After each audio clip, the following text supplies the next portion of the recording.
नमस्कार. आजच्या या सविस्तर विश्लेषणात आपण एका अतिशय महत्त्वाच्या विषयावर चर्चा करणार आहोत.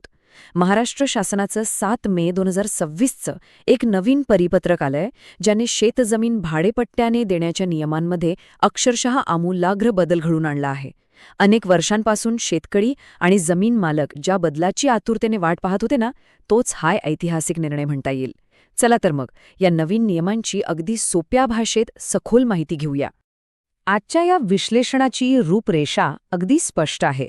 आपण जुन्या व्यवस्थेतील प्रमुख अडचणी, नवीन भाडेपट्टा कायद्याची ओळख, करारासाठी आवश्यक असलेल्या कायदेशीर अटी, महसूल प्रशासनाची भूमिका आणि शेवटी शेतकरी व मालकांना होणारे प्रत्यक्ष फायदे या 5 प्रमुख मुद्द्यांचा आढावा घेणार आहोत.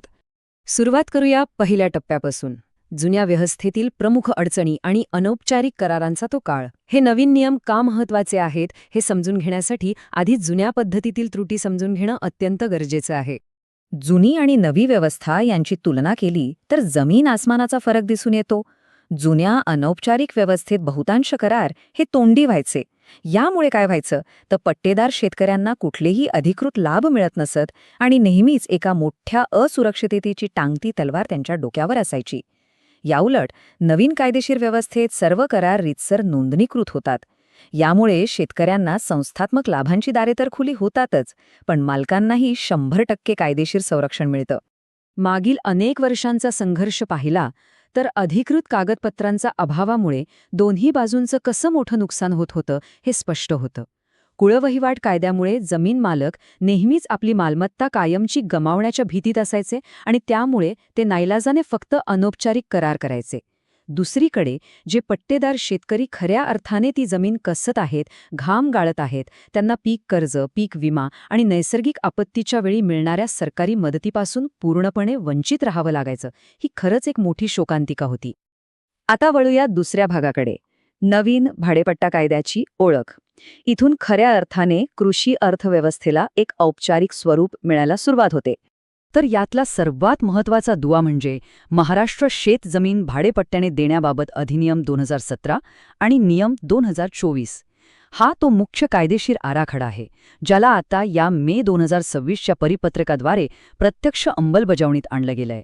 हा कायदा पट्टेदार शेतकऱ्यांना अधिकृत मान्यता आणि कायदेशीर सुरक्षा प्रदान करून अनौपचारिक आणि तोंडी भाडेपट्ट्यांच्या युगाचा अधिकृतपणे शेवट करतो.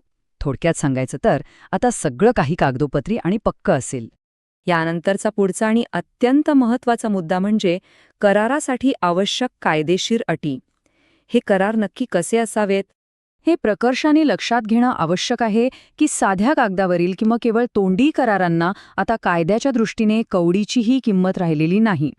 प्रत्येक करार हा नोंदणी अधिनियम 1908 नुसार रीतसर नोंदणीकृत असणं अनिवार्य आहे. तसेच कराराचा कालावधी आणि मोबदला, मग तो रोख असो, वस्तू असो किंवा उत्पादनातील हिस्सा असो, तो अत्यंत स्पष्टपणे करारात नमूद केलेला असावा.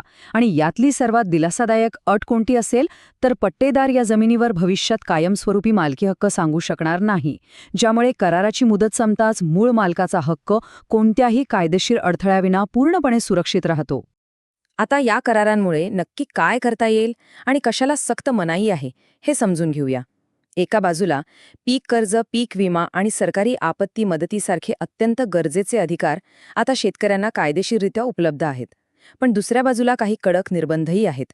म्हणजे कसं तर पट्टेदार ही जमीन परस्पर दुसऱ्या कोणालाही पोटपट्ट्याने म्हणजे सबलीजवर देऊ शकणार नाही. आणि समजा जमीन एखाद्या अनुसूचित जमातीची म्हणजे एसटी प्रवर्गातील व्यक्तीची असेल तर जिल्हाधिकाऱ्यांच्या पूर्वपरवानगीशिवाय कोणतेही करार करता येणार नाहीत. हे नियम अत्यंत कडक आहेत. आता आपण चौथ्या टप्प्याकडे येऊया, महसूल प्रशासनाची भूमिका. कागदावरचा कायदा प्रत्यक्षात कसा उतरतो हे यात पाहायचंय. ही संपूर्ण प्रशासकीय प्रक्रिया अतिशय सोपी आणि सुटसुटीत ठेवण्यात आली आहे. पहिल्या टप्प्यात तुमचा नोंदणीकृत करार अंतिम होतो. त्यानंतर दुसऱ्या टप्प्यात तहसीलदार एका स्वतंत्र पट्टेकरार नोंदवत गाव, गट क्रमांक, मालक पट्टेदाराची नावे आणि कराराची मुदत याची अचूक नोंद करतात. आणि मग अंतिम टप्प्यात बँका याच अधिकृत नोंदवहीचा आधार घेऊन शेतकऱ्यांना पीक कर्ज आणि विम्याची प्रक्रिया पूर्ण करतात. साध्या कागदावरील एक करार थेट बँकेतून मिळणाऱ्या आर्थिक मदतीत कसा बदलतो याची ही एक उत्तम साखळीच आहे. प्रशासकीय गती वाढवण्यासाठी या निर्णयात आणखी एक जबरदस्त तरतूद आहे, ती म्हणजे 3 महिन्यांची मुदत. जमीन मालक आणि पट्टेदार यांच्यात भविष्यात चुकून काही वाद निर्माण झालाच तर तहसीलदार हेच सक्षम प्राधिकारी असतील. आणि विशेष म्हणजे त्यांना प्राप्त अर्जावर बरोबर 3 महिन्यांच्या आत अंतिम निर्णय देणं कायद्याने बंधनकारक करण्यात आलं आहे. त्यामुळे सरकारी कार्यालयात खेटे मारण्याची वेळ येणार नाही आणि प्रक्रियेत कोणताही लाल फितीचा कारभार होणार नाही याची पक्की खात्री मिळते. आणि आता येऊया आपल्या शेवटच्या टप्प्यावर, शेतकरी आणि मालकांचे फायदे. खरं तर शेतीसाठी एक दुहेरी फायद्याचा म्हणजेच विन विन मार्ग आहे. सरतेशेवटी या सर्व प्रक्रियेचा परिणाम म्हणजे एक असा मार्ग जिथे सर्वांचाच फायदा आहे. अनेक वर्षांपासून संस्थात्मक पत आणि आपत्ती मदतीपासून वंचित असलेल्या पट्टेदार शेतकऱ्यांना आता पतसंस्था, बँकांचे कर्ज आणि विम्याचा अधिकृत हक्क मिळाला आहे. तर दुसरीकडे जमीन मालकांच्या डोक्यावरचे एक मोठं ओझं कमी झालंय. आपली जमीन भाड्याने दिली तर ती कायमची हातातून जाईल, ही जी वर्षानुवर्षांची ऐतिहासिक भीती होती ती आता संपुष्टात आलीय. त्यांच्या मालकी हक्काचं आता पक्क कायदेशीर रक्षण झालंय. ह्यामुळे नक्कीच आपल्या कृषी क्षेत्राला एक नवं बळ मिळणार आहे. ज्यांना या मार्गदर्शक सूचना स्वतः सविस्तर वाचायच्या आहेत त्यांनी महाराष्ट्र शासनाच्या अधिकृत संकेतस्थळाला म्हणजेच महाराष्ट्र.gov.in ला नक्की भेट द्यावी. तिथे हे संपूर्ण शासन परिपत्रक आणि सर्व आवश्यक कागदपत्रे उपलब्ध करून देण्यात आली आहेत.